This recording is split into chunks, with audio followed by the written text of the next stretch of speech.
There's not one guy, one person in the history of this program that's bigger than the program.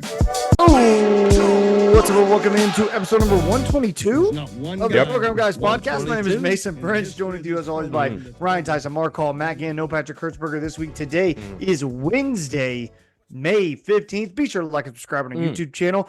You can follow us on all of our social media at Program Guys with a Z on Facebook, Twitter, Instagram, TikTok, Be Real, whatever it is. You can find us there. It's there, we're there. Is there a LinkedIn page, Patrick? Is there a LinkedIn page? Let us know. I don't know if that is a thing or not. I would not connect. Yeah, I would not do it. No, we are not doing that. There's 4 connections and none of them are us. You can find us on Spotify, Apple Podcasts, Google Podcasts, all of that good stuff as well. Gentlemen, how we living? It's a beautiful day here in northeastern Oklahoma. The birds are chirping, the sun is shining. It's very pretty out here. We found out today that the official kickoff time for the Oklahoma Temple game, 6 p.m. On a Friday. If you're trying to figure out how you're going to get to that season opening game, like Mark, then make arrangements now, baby. Got plenty of time. Here we go. Start figuring it out. We're deep in the NBA playoffs, NHL playoffs. Don't say anything, Matt. But it's all going good. A lot of good stuff going on right now. How are we living? We're doing good, man. It's always got to be me first. So I gotta let you lead. Absolutely. Follow your lead. Very nice. It's like low 80s. We've gotten a ton of rain, which is going to be very nice in the summer. But it's kept things a little cooler this past week. A little humid, but it's nice. And then the playoffs are going, and a bunch of Dallas teams are in the playoffs, so there's like vibes around this. Vibes.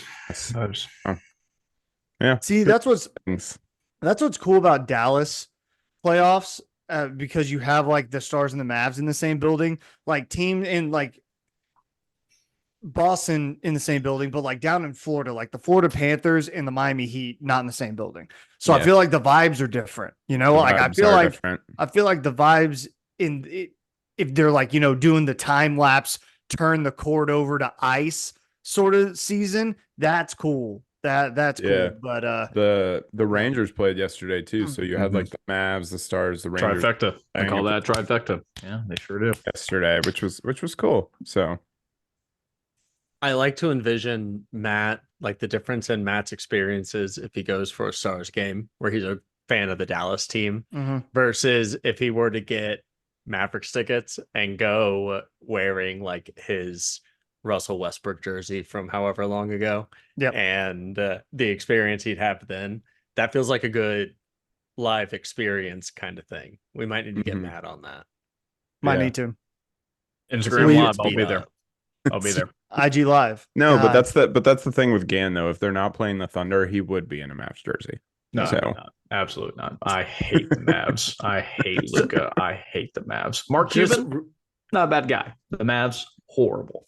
One question: do you own any amount of Mavericks apparel? Anything? No, I never will. No. Okay. Cool. Just had to make sure. I just want to go on record as saying this is an anti-Mark Cuban podcast because he's not a fan of the Hype Shoe Company, and we are big Hype Shoe Company. Good point. I forgot about that. Yeah. So you remembered, Matt. Patrick remembers as well. So shout out. He does a lot of good things for pharmaceuticals and stuff. Yeah. But that's true. Yeah. Whatever. We're not going to talk about that. Okay. Matt, we got a lot of stuff. We're going to start off Circle the WaGanns. We got a lot of stuff to get to, including a regular season conference champion, if I'm not mistaken, Matthew. Yeah, absolutely. That's what I'm wearing right here. If you're watching on YouTube, I'm currently wearing an OU baseball shirt given to me by one of my good buddies. This is the year for softball and baseball. They are just playing so well at the right time, heading into the postseason. And Mason, to your point, baseball winning their first ever in program history, a regular season title with their sweep of the Baylor Bears. Tyson, tell me how you're feeling. Are the Baylor Bears done for the season, or is OU baseball just that good? Tyson, let me hear your thoughts. Dude, OU baseball is just that good. They sure are, because they whoop that Bears booty this weekend, doing a complete sweep. I'm getting it pulled up here. These scores were 19-7 9-1. And then the third game, 19-7 in 7 innings. That is what we call a early ball game, a run rule. And in that game, Bryce Madron hit a inside the park grand slam en route of the Bears. Boys, inside the park home run in college baseball. I don't know if anyone saw the actual clip of it. Man, that guy is fast. Holy moly. I mean, it was insane. I mean, again, to have that type of inside the park home run, got like stuck right underneath the back mat of because it was all the way out in center field. I mean, it was the perfect location, and man, that guy was flying around. Mark, you saw the clip. Thoughts? Yeah, it was just the coolest shit in the world. I genuinely, when you see him come into like slide into home, I thought it was the first base, like the guy at first base. Yeah, like I didn't realize how fast he was getting around all the bases. I expected another person to come in. So very cool, man. What a play. Yeah. And so OU baseball ends 32-17 overall, 21-6 in conference play. I mean, what a turnaround from a very slow start to the beginning of the year, where me, Mark, and Insider Baseball, Ryan Heil, were at one of the very first games against Dallas Baptist, where we got beat, and then they have just slowly turned it around. They got John Spikerman back from injury. I mean, this team is going on all cylinders. I mean, he's a Golden Spike kind of guy, and to lose that type of guy for 4 to 6 weeks, have him come back at the right time, and really not miss a beat. That's the kind of player that you need to make a big run. They are number 12 currently, which again still projected to host a regional as of right now. Obviously, who they will play in that regional is undetermined at this point. A lot of projections out there, including Dallas Baptist being included in that regional. I hate that. We'll see. Yeah, they've had our number when we've played them twice, and they beat us twice. So we'll see how that all goes out. They have one game against Xavier that did get canceled due to rain as of yesterday when you're listening to the podcast today. So not sure if they'll be able to make up that game before their series or last Big 12 series against Cincinnati. It's non-conference. They'll probably cancel it. I think they just canceled it so. with no intention to reschedule. But yeah, you're right about that. They did delay it, but they're playing at Cincinnati right after, so they're making like an Ohio swing. Right. And but yeah, they're just not going to play that non-conference game. Yeah, and I think now with the Big 12 number 1 seed locked up, since the Big 12 tournament will be next week in Globe Life Stadium or Globe Life Arena, where the Texas Rangers play, hopefully the 3-game series against Cincinnati can get some fresh faces in there, get some rotation, see some depth. Maybe give these guys a little bit of a break before heading into the postseason run. But again, this happened a few years back where they caught fire towards the end and obviously ultimately made a run to the national championship game against Ole Miss that year. Let's see if they can continue with that similar streak. So OU baseball really hitting it. On the other diamond, OU softball, guys, go on. 2 programs that are exiting the Big 12 and really stamping their legacy. OU softball enters so hot. It is. It's fantastic to see. So hot to see it's those amazing. pictures of like the one I saw was baseball up top and softball down bottom, both celebrating with the Big 12 logo in the middle. And OU's doing that in the last year. It's so hot, man. Boomer Sooner. And let me tell you how softball got there. So 49-6 overall, 22-5 overall in conference play. They beat Kansas in the first round, 10-1. BYU got an early upset on the Oklahoma State Cowgirls in the first round of the Big 12 tournament. Big shame when just a week ago or a week prior, they were claiming that Oklahoma State was the premier university and then getting a quick early exit by the BYU Cougars. And let me just say real quick. I had some OSU fans that were in my feed that I'm friends with who are our listeners to the pod. Now, I just want to tell you right now, you know who you are. I'm not going to name drop you. You don't deserve that. But you went ahead and you were talking that crap when OSU won a meaningless season series. And when the chips are on the table and everything matters, what do? You fold like you always do. You're a bunch of bums. You're fraudulent. Don't talk to me about softball. We created softball. You are the number 2 always. In fact, you're not. You're number 3 because Texas is number 2. And guess what? Both of us are leaving, and you still won't be number 1 in your own conference because you're going to lose to BYU. Let them cook. BYU. Cooking. They can't even play softball at BYU until freaking April because it's cold as hell in Provo. Yeah, exactly. Like Mark said. Yeah, I love it. I'm over OSU. I'm over OSU softball, and you can't talk to me nice whenever you want to talk to me from now on. Talk to me nice. Seems like they chirp it right at the right time. Tyson, we will continue to play OSU softball. They will continue Bedlam. Good. Take the smoke. Take it. But one thing I want to mention that Gan might be getting into, I don't know if he's going to mention this, but I think what I've seen is, and I don't know the exact number. I don't know the exact number, but like between all of the Big 12 like championships in the different sports, OU and Texas has won like 95% of them this year, and like split between those two schools. And the Big 12 is like, oh, we're not going to miss OU and Texas. It's like, oh, I think you will, because you're taking all the production away from this conference. So there was a graphic that showed the amount of Big 12 softball titles by programs, and they listed like, OU having the most and Texas and some other schools. And then it said OU seniors with like 4. Yeah. And they were like ranked ahead with 3. Yeah, 3 ahead of other schools. It's just hysterical. Other national programs. Yeah, that's national. Yeah. That wasn't Big 12. That's national. Thank you. National. Yes. It's like Arizona, someone else, Oklahoma, these seniors. Yeah. It's insane. It's nuts. What a flex. Yeah.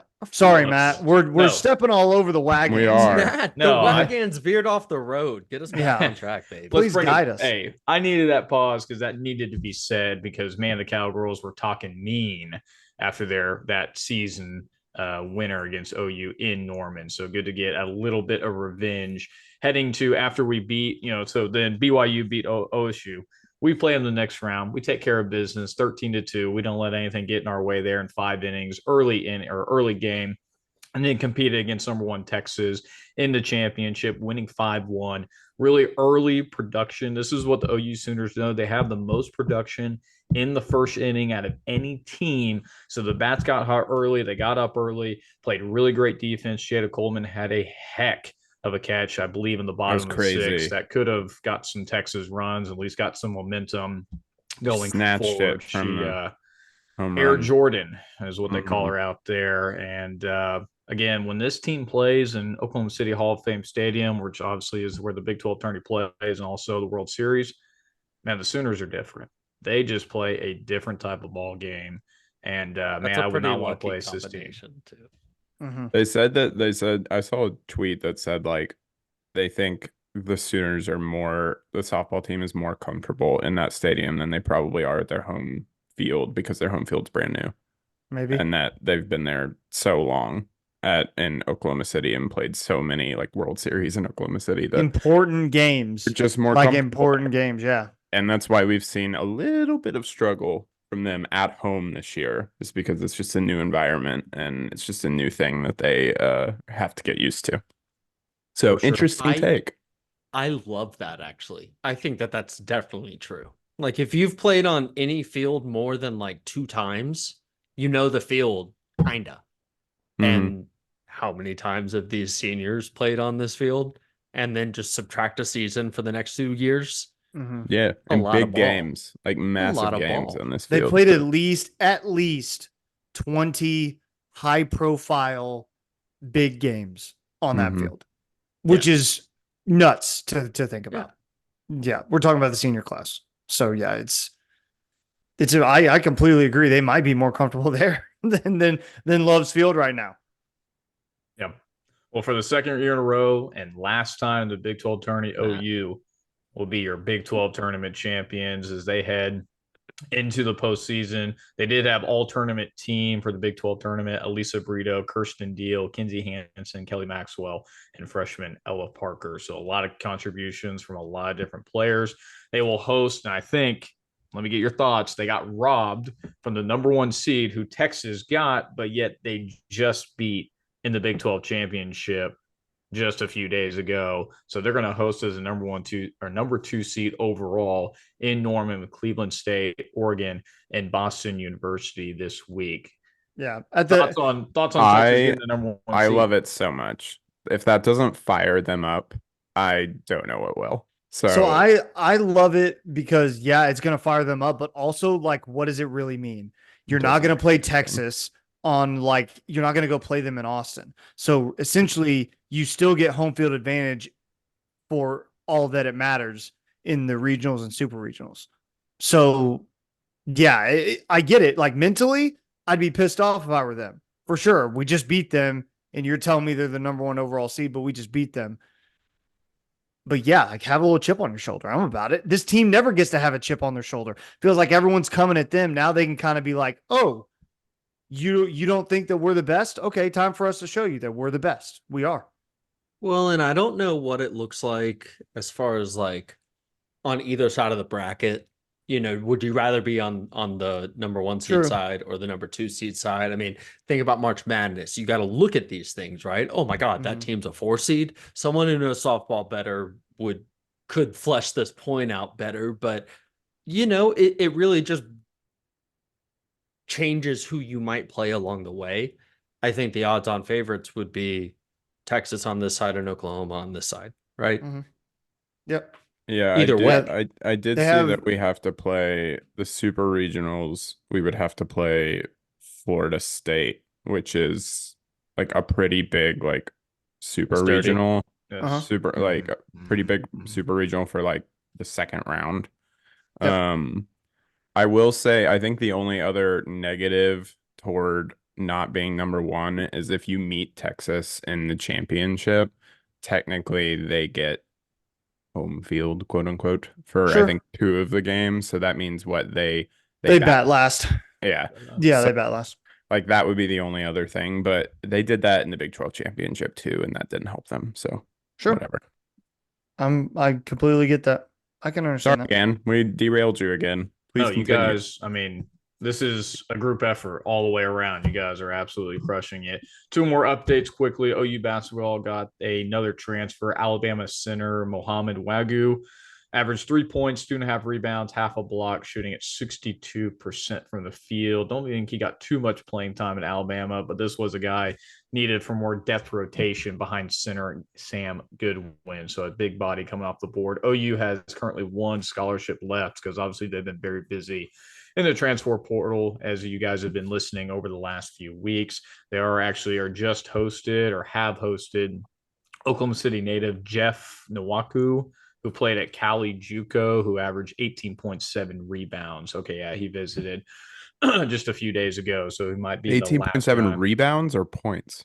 18 points and 7 rebounds. Oh, 18 and 7 rebounds. Yep. Got it. 18. Got it. I heard 18.7 and I was like, so did I. Yeah, I was like, Dennis Rodman? Yeah. Like, okay. Who is this? No, you said it right, Matt. We heard it wrong. You say things wrong, but you didn't that time. Not that time. I appreciate that. I appreciate that. Last update, OU's men's golf, who's currently competing in the Rancho Santa Fe Regional. They just finished their second day. If you're listening now, they've probably just completed the third day as well. They're currently alone in 5th place, 5 shots behind first place North Florida, who are currently at +3. Ben and Drew Goodman are leading the Sooners. Ben is currently tied for 3rd overall at _2, and Drew Goodman at even par, which is tied for 17th. So 5 shots, very easy to do in team competition. I believe, I can't remember if it's the top 2 teams advance to the next super regionals or regionals after that. But OU needs to have a couple big days ahead of them to continue in the postseason. So that is Circle the WaGanns. Appreciate you guys hopping on. Thank you, Matt Gann. Love it. Appreciate it. As always, all the hard work. Folks, down in the comments, let us know how you think OU baseball and softball are going to do in their respective postseason journeys. Do you think both teams make it to the national championship again? That'd be a whole lot of fun. Here in Norman, Oklahoma. All right, boys, a little fun segment. Football season's a little slow right now. We're Just a little. we're kind of funny. I was talking to I work at a high school, and I was talking to the high school football coach, and this is the week and next week that all the college coaches are hard on the road recruiting. Like, just at my high school today, there was an Alabama recruit, there was a Princeton recruit, Yale, other Power 5 schools. So like, and that's what it's going to be all week long, and then all week next week. So it's a really big recruiting time right now. I think I saw I'm trying to remember his name. I'm blanking. Miguel Chavis was traveling, and so a lot of moving parts right now. Guys trying to drop offers, maybe get some commits as well. But what we wanted to touch on Can I interject? Yes, please do. Can you imagine just like the ego boost it is to be a high schooler and you constantly get called out of class during this 2 weeks? Yeah. Because, Alabama wants to talk to me. Oklahoma wants to talk to me. Lincoln Riley delved into Oklahoma to come speak to me. Stuff like that. Yeah. No, Kirby that one Smart's in just- town. That one, if Lincoln Riley wanted to talk to him, they would just say no. They'd be like, no, I don't want to talk to that guy. Dude, I mean, I don't know. Just College football. Dude, kidding. College Dude, football. it's nuts. You There's- like LA and you like money. They'll figure it out. There's a freshman at the high school that I go to that's gotten offers from Miami, from OU, from Arkansas. Like, he's a freshman, and they're already like all over the kid, Coming in. and it's just crazy. He's getting Got to called plant the out. seed early, man. He's getting called out of freshman biology to go talk to He doesn't need talk that to freshman Miami. biology. No, It's he doesn't. insane though, because He doesn't. imagine being in freshman biology and you get called out because DeMarco Murray, who you grew up hearing legends about, wants to talk to you about playing ball at Oklahoma. In 3 years. You're tuned out the entire rest of the day, and you know what? The entire rest of the next 3 years, because you're playing ball at Oklahoma now, baby. Yeah. I don't know if I could have done that in high school, man. Yeah, I didn't come here to play school. That's for sure. That Cardell Jones. Yeah. Thank you. Yeah. The I OG. didn't even know how to talk to girls when I was 15, let alone be a big football star. So Do you know how now? Do you know how to talk to them now? No, I still haven't learned. Okay, I'm just making sure. I didn't know how to talk to girls, let alone DeMarco Murray. Yeah. How could I do that? I would literally like freeze up. Just be like, Yeah. But we had a fun little segment idea. Mark, take it away. Let the Mark, people know what come we're on. trying to do. Yeah, sure. Easy. I'll explain it. So, obviously, there's a lot of movement in the transfer portal in and out. And we thought, since there's not a ton of drastic news going on, this might be a good week to take a look at all of the incoming transfer portal guys, and each of us pick a player, explain who he is, what he brings to the table, and then talk about him. And kind of our impact transfers for the 2024 class. So I don't want to start. If someone else can start. Yeah, I'll start. Yeah, if there's anything I missed, go ahead and fill us in.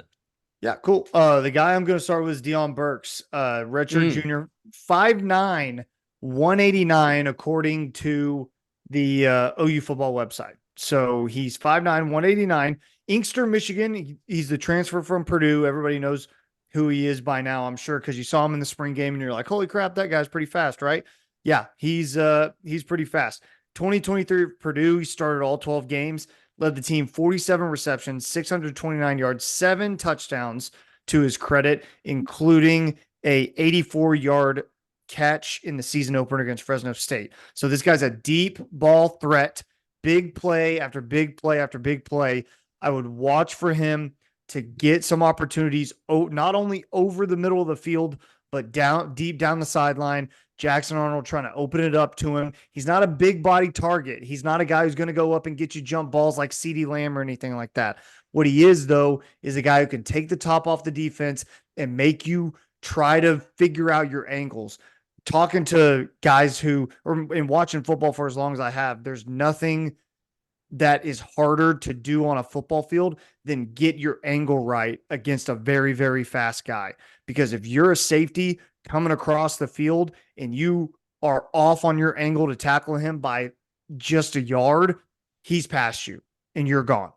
So Deion Burks is one of those guys that I'm looking for. I really think he's going to have a massive impact. We're going to hear his name called a lot this year in an already crowded wide receiver room, like we talked about. That's how good I think this guy is. I think he's going to get a ton of opportunities. Emmett Jones knows what he has in the guy. That's why he told him to come to OU. Look out. One note on Deion Burks is that when he came in, he said they sold him on playing the Drake Stoops role. Drake Stoops is 5'10", 189. Deion Burks is 5'9", 189. And Deion Burks is a lot faster than Drake Stoops is. He's very fast. I don't know if he can run routes like Drake Stoops can. I don't know that he's got the body control that Drake Stoops does, but the spring game was encouraging, right? I mean, he looked great. He looked like really wide good. receiver number one. He really did. Which is crazy for a transfer coming in and just learning the. But I guess the thing also is like Andrew Anthony was, right? Yeah, this is a new system, right? We have new offensive coordinators this year. Like this is like we're going to be running a different system. So I was going to say it would be weird. It's kind of weird that a transfer comes in and it's like, oh, immediately like he's the guy, but maybe not necessarily because all the wide receivers are kind of learning right now. So we'll see if that keeps up. But man, the talent that he showed in that spring game was really encouraging. I've assumed it's him or Nick Anderson at wide receiver one forever and ever. Probably. Like since the spring game at least, right? Who else are you looking at? Andrew Anthony has to make a spectacular return, or Jaleel Farouk has to become what we thought he would be last year. Anthony could was be really good. He didn't play in the spring game. Injury. Yeah, he didn't. And it's a new quarterback and a new offense. Yeah, it's just a lot to overcome. I think. And you want the bigger guys to try to make a role like Jaden Gibson. You know, you want to see stuff out of him, but really, the guys that pop in my mind are Burks, Anderson, and Anthony. Those are the three that really kind of stick out to me in that wide receiver room. And again, I just mentioned it. It's so crowded, and we just named off 5-6 guys for to get his flowers. Share. That's a great point, Ryan. Jaleel. Well, he needs to play guy. better. Yeah, consistently. He does. He does. And we even talked about Jacquizz Bedaway or Ivan Perron, who's 6'6". I mean, that guy is massive. I mean, this wide receiver room. I mean, we just named off 6-7 guys. I mean, the SEC is going to have a lot of trouble. I have no idea how SEC defenses are going to cover the Jack offense and all these wide receivers because there's a lot of depth. I'm actually going to be very interested to see how Emmett Jones and this offensive coordinating staff get these guys on the field and who's going to take up the most time. I mean, there's only so many players that can be on the field at the same time, especially since we have some good tight ends as well. I mean, you want to get those guys involved themselves. So I'm going to be really interested to see the personnel sets, how many wide receivers at one time, who's going to get that playing time in different positions. But I think a lot of these guys are very versatile, can play outside, can play in. It's a good problem to have all the way around. Watch for these first two games of the season. I'm saying it now, May 14th. The first two games of the season. Watch for the mixing of guys to not really matter as much. I think a lot of guys are going to play even when it's a blowout because they're going to be on the field and they want to see what these combinations of guys look like together on the field those first couple weeks of the year to see what it looks like against live competition because you can only do so much in practice. So be on the lookout for, those 6-7 guys we mentioned to be mixed and matched throughout all of those games. Like you may see Farouk, Anthony, and Burks start a game, but maybe they don't start the next one. Just stuff like that. I think that's something to watch for. Well, I think Matt, you got another guy on the offense, man. You got to take over. No, who do you have as your player?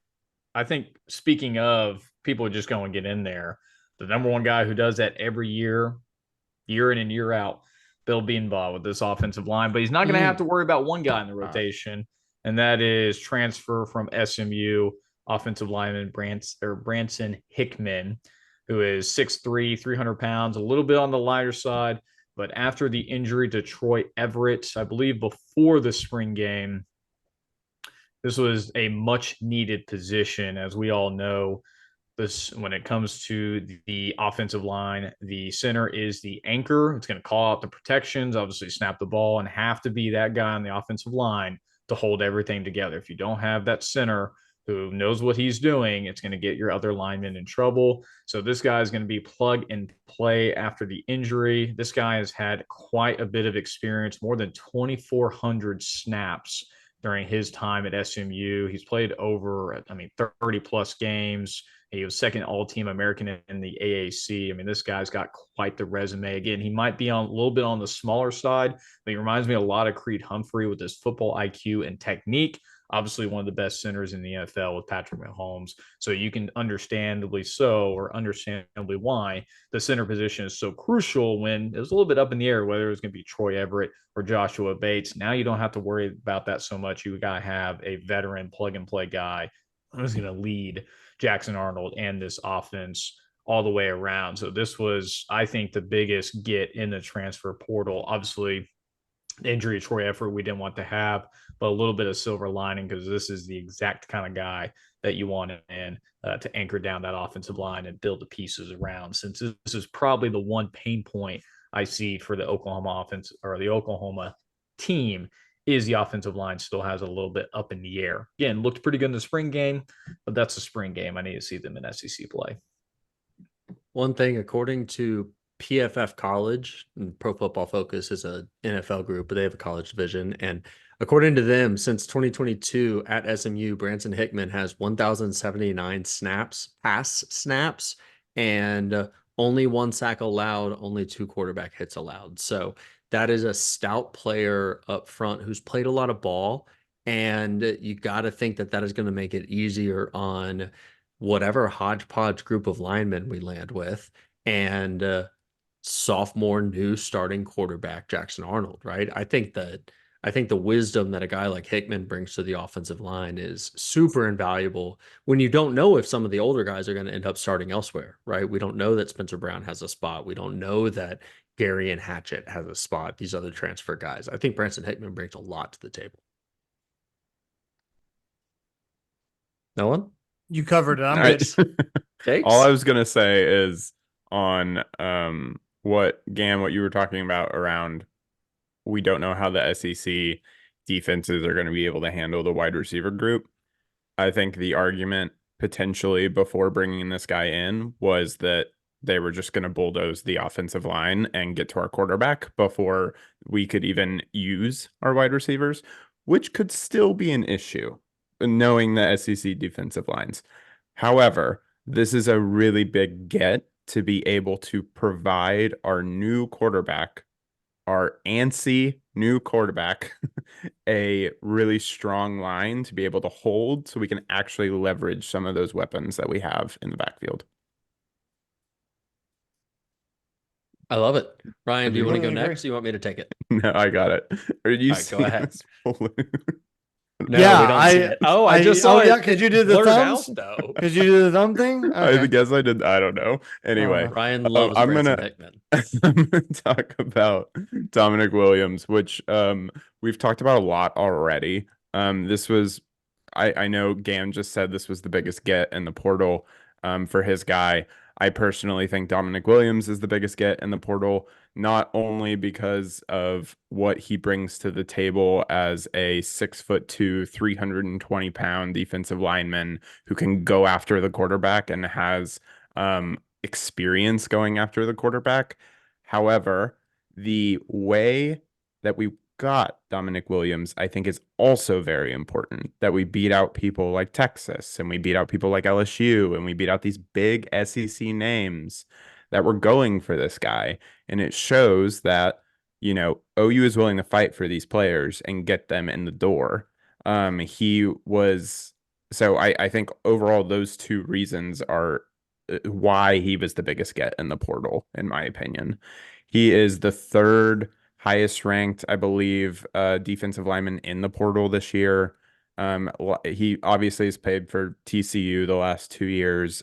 His freshman year, so he's a junior coming in. His freshman year, when they went to the national championship, he had 27 total tackles, 1.5 sacks. This past year, he played even better, though TCU had a down year last year. He had 33 total tackles, 14 solos, 3 sacks. So almost doubled his sacks going into next year. So he's getting better. And he's a guy, I mean, 6'2", 320. Like he's a big, big dude. And I think I might be the only guy who took a defensive guy. Mark, I don't remember who your guy is, but I do think our defense, what we've talked about is that it's very, very strong coming into the SEC. But if we circled one position, it was always the defensive line. We did not know whether we were going to be able to handle the SEC offensive lines that we were coming into. We historically, the past couple of years, haven't been great at pressure on the quarterback. With some of that didn't seem something that was going to get better unless we brought in more talent. I think this was the big question mark for the defense. And I think the ability to bring in a guy like this is so valuable to this team. And I can't wait to see what he's able to do. I think he's a plug and play starter. So excited to have him. All of those stats were actually very surprising to me coming from a guy who is that size and is a nose tackle, right? You don't see nose tackles get sacks very often. You don't see them get tackles very often. They're usually eating blocks. They're trying to take up space, and that kind of activity is very encouraging. He gets to the quarterback sometimes. I mean, if you watch some of that film, he's around, which is what we need. We need more pressure. Get him with Todd Bates, baby. Keep Danny Stutzman clean to make a tackle. That's great. Yep. You know, it's wonderful. Who's your guy, Mason, Mark? any thoughts? No? Yeah? All right. So, sorry. Yeah. I mean, no. I mean, Yeah. Dominic Williams is him. Like he speaks for himself. He's a day. Ryan also spoke for him great, really well. I completely agree with Ryan. He's a day one starter. He's a guy you had to have. He's a guy who comes in that room, immediately gives you veteran leadership and gives you a guy who's been around the block a few times, played in a national championship. The surprising thing, I thought he was a senior. So he's actually only a junior. So we'll see what that means. But but we'll see. That's all I'm gonna say. Yeah, but I agree. I think he's very important. He's going to be a very important cog in the defensive machine. And like Mark said, he eat up blocks, free up other guys. That's kind of his job. And then maybe get free sometimes and wreak some havoc in the backfield. Any defensive lineman that's over 315, I'm all for right now, because the offensive lines that we're about to face year in and year out, massive. You need guys Big like boys. this. Have to have them. Cool. I will round us out. I agree with everything Ryan said and then everything Mason added there. My guy, for a little behind the scenes, my guy is really Branson Hickman. I think that addition is gigantic. That's a down-to-down difference maker every single play. But for the sake of a take, Sam Franklin. So Sam Franklin is a transfer from UT Martin. He actually got the most carries in the spring game. In the spring game, he goes, I don't actually have that. My bad. But he's a running back, right? Yeah, sorry. Okay. Running back out of UT Martin, and I was actually looking it up. It's funny. At UT Martin last year, he's listed at 5'10", 200 pounds. At OU this year, he's listed at 6'1", 200 pounds. So, well, or we're cooking. Yeah, exactly. Exactly. We're cooking the books a little bit. But the thing about Sam Franklin is he was an AP All FCS second team All-American last year. He was a Walter Payton finalist for the Offensive Player of the Year at his level last year. He clearly has the faith of the coaching staff. You don't bring a guy like this in, and a guy like this doesn't choose to join you if he's going to be riding the pine. He got the most carries in the spring game, and while he's definitely opening the season behind Gavin Sawchuk, who we know is the bell cow, who we know is RB1, consider last season when we were praying week to week to get a good week out of Tawi Walker or Marcus Major when Gavin wasn't playing, because Javante Barnes was just not there and they didn't trust any of the freshmen well enough. I mean, this year, Caleb Hicks is obviously going to get snaps. Gavin Sawchuk is RB1, but Sam Franklin provides a unique kind of speed at the position that, Gavin Sawchuk has too, but bringing this guy in on the third series of a drive and him being fresh, able to just burst through a defense, I think that for the touches he's going to get, Sam Franklin is going to be very effective for Oklahoma this season. So that's my guy. Impact transfer, Sam Franklin. Let's get it. I love bringing in depth to that position. Just considering what we had to deal with last year. Have to. Which is just like, I kind of want to put last year running back situation out of my mind. But like the fact that we just have all of these bodies and yet no one was able to like actually like show up and become that person until later in the year. Hopefully that won't be a problem this year. And hopefully transfers coming in here, again, I think competition is healthy. So if someone like Sam Franklin can go in there and take a spot, do it. I love it. So I heard this phrase from NFL podcaster I listened to, and he said the running back position is a position of attrition. And it's more important that the sum of the parts in the running back room is better than just like one guy. Because if one guy goes down and you just have a bunch of Jags in the room, just a guy for anyone who doesn't know what that means. Jags. Ridiculous. Jags. Who wouldn't know that? I mean, seriously, who would know that lingo? Yeah. I'm so old. I hate it so much. I think that's the goofiest thing. But It yeah, is. a bunch of Jags. But yeah, if you have just guys in the room that are just bodies and you lose that one guy, then your running back room is kind of done. Like we saw last year, right? Mark just mentioned all the guys that we thought were going to step up and didn't. Like to Ryan's point, there's a lot more depth in this room this year. And the war of attrition is going to be real in SEC football because guys are going to get banged up. Gavin Sawchuk's going to have a bruised knee one week and just not going to be able to be 100%. Stuff like that is going to be important. A guy like Franklin. We got Franklin, Javonte Barnes, Caleb Hicks. You got the number 1 overall, Taylor Tatum, coming into this class. I mean, it is going to be very interesting. I think there'll be a lot less question marks going into this season of just who's going to be. Well, I think there's always going to be question marks. Who's going to be the number 1 guy? But to have that kind of depth to everyone's point and some very talented running backs, very talented. It'll be really interesting to see who DeMarco has some good faith in because you got some electric guys in the backfield with a different set of skill sets. People can run the tackles, people can outrun people. And even Andy Bass, when he comes back, he'll be more of an all-purpose. But even Xavier Robinson, the big bruiser. I mean, you have all these guys in that RB room. Can the offensive line figure it out? Because we got the wide receivers, got the quarterback, got good RB depth. Can the offensive line figure it out? That's going to be the biggest question to fit all the pieces together. And the new play calling. What's that going to look like? I'm not too worried about the play calling. I believe South of Trail, baby. Let us know down below in the comments what you think of the new transfers. Who's going to make the biggest impact? Let us know down below in the comments who you think. All right, Ryan, you going to tell us what you're watching right now? Is that what we're doing? I guess so. We are in the depths of the off season, guys. That's fine. So, we're here, baby. My idea was to run through all of the movies that I've seen this year on Letterboxd that I've like made reviews for. Okay. If you're on Letterboxd, follow me.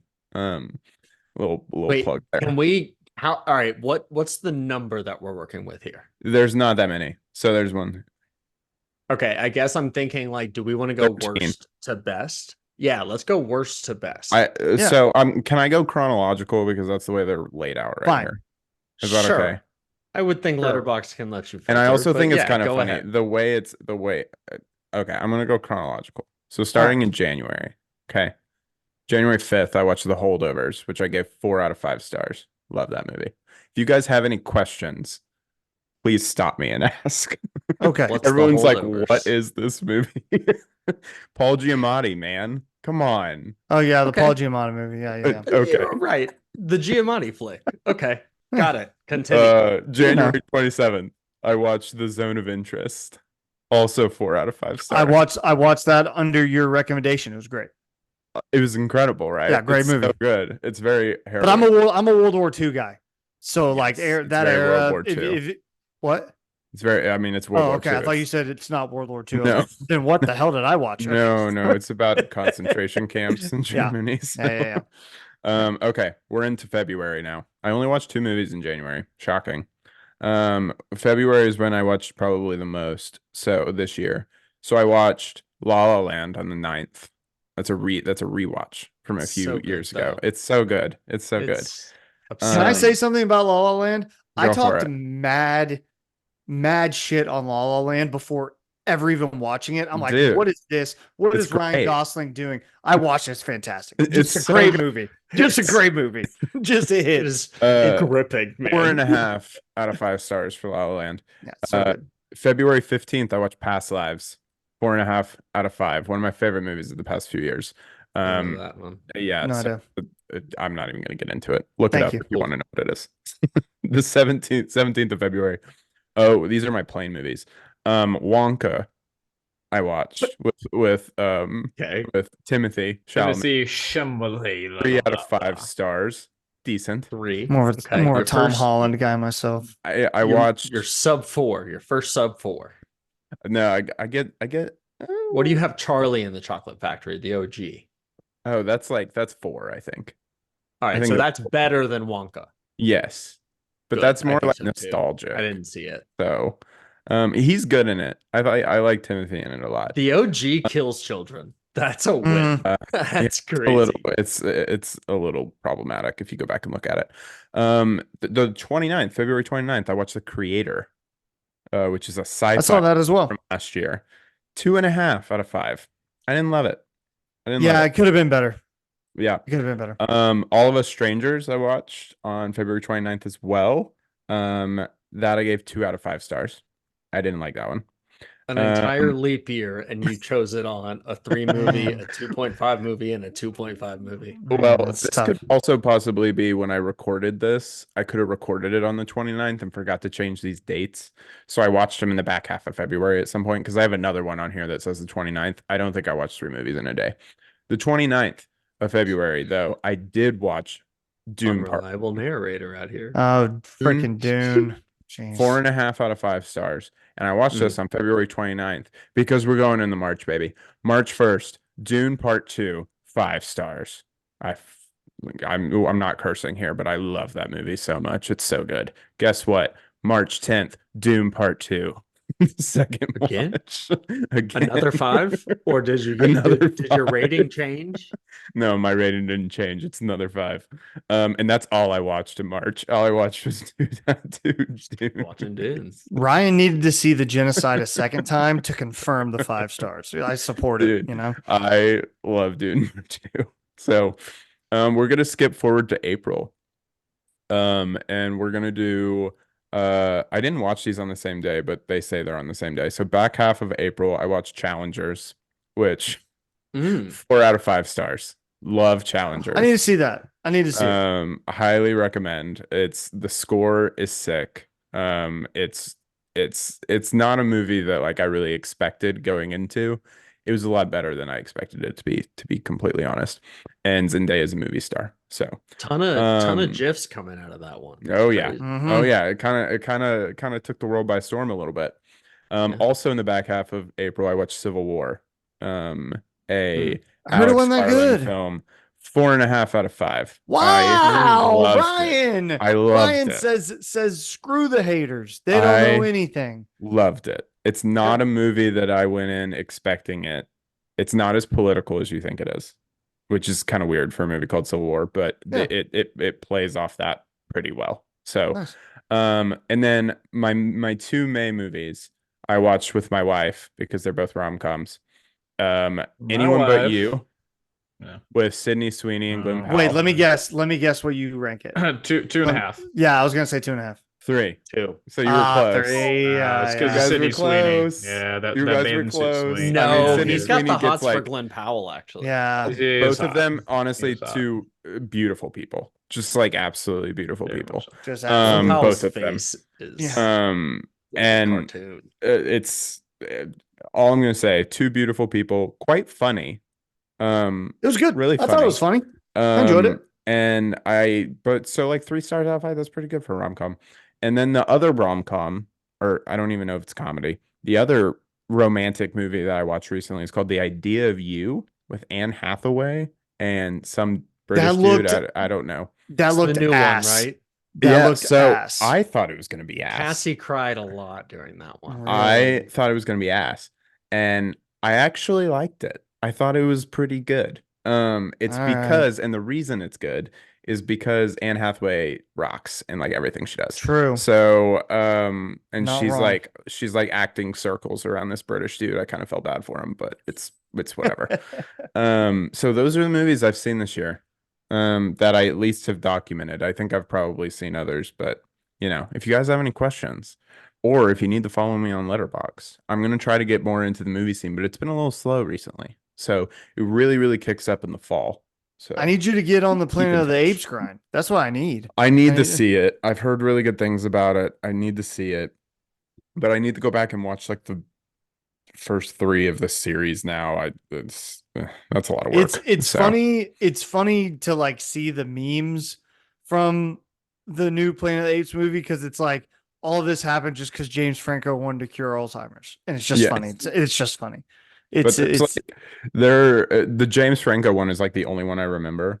But there's like several movies I want to see, like Kingdom of the Planet of the Apes I want to see. Furiosa comes out this weekend. I want to see that. I saw the TV Glow. The Fall Guy came out last week, and I haven't seen I that want to see the yet. Fall Guy. Yeah, I want to see that. Hitman comes out soon. Is it one of the ape memes, the Koba thing? Yes. Adding Yeah. Koba Put Koba to all in every. movies? Yeah, put Koba. Yeah, put Koba in everything. everything. Circling back to La La Land, the last scene of the best one I saw of that, where it was the last scene of La La Land, you see Emma Stone's face, and instead of Ryan Gosling, it's a close up on Koba.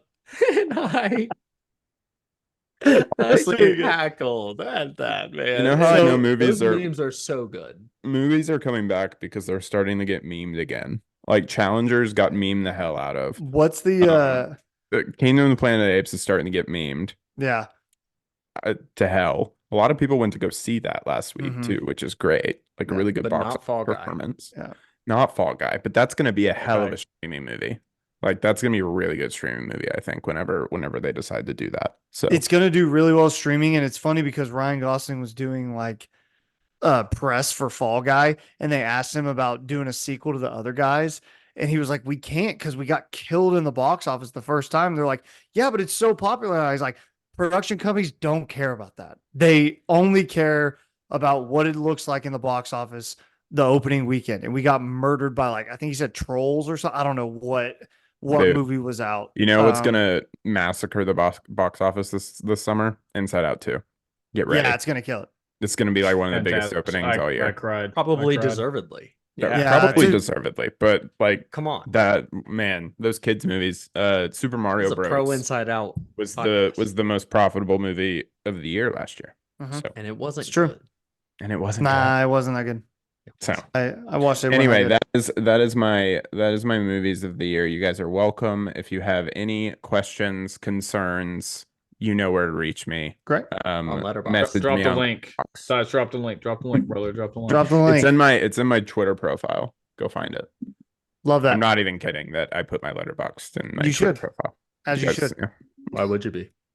All right, let's wrap up the show with our PGP MVP of the week. I'll go ahead and get us started. My MVP of the week, Justin Lawrence, owner and founder of the Oklahoma Shirt Company, the same shirt company that makes every single t-shirt inside the Oklahoma City Thunder Arena for the playoffs this year. He's my cousin. They undertake that every playoff run for the Thunder. I shouldn't say the last few.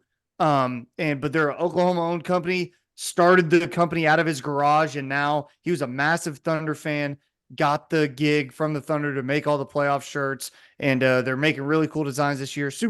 Really, really cool. And, just want to give a shout out to my cousin in my MVP of the week. Those t-shirts look great every single time. They look really good. They do good. Who's next? All right, it's me. I'm wearing the shirt. I have to do it. OU baseball and OU softball. If I had a shirt going out as Big 12 season regular champs for OU baseball and Big 12 tourney champs for the second year in a row, OU softball. I think Tyson hit it on the head that not just these programs, but gymnastics, tennis, a lot of these sports are doing very well and exiting all on good notes as we head into the SEC play. really good to see a lot of these programs leave on just absolutely dominating terms. But big shout out to softball and OU baseball, who just continue to play well in postseason play. Just had a great idea for an NIL idea for the Program Guys podcast. If you guys are interested, we dress Matt up in the uniform of each sport, and it's a calendar.